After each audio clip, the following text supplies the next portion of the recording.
Hi, my name is Sarah Miskin with Sweet Earth Bakery, and we make gluten-free bread that is light, moist, and fluffy. We currently cater to those who have gluten intolerance or those who are avoiding gluten for whatever reason. Producing this bread is relatively inexpensive, and right now we are selling to friends and family and hoping that the word is going to spread, which will increase our orders and our profit.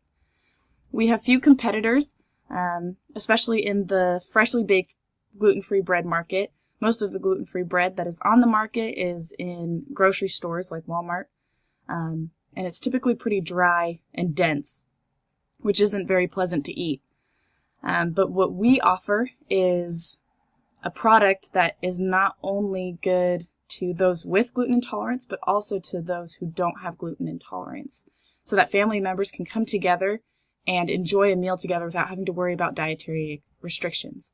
I have over 10 years of experience with baking, the last 3 years being with gluten-free baking because my mom became gluten-free, and so I had to adapt my recipes.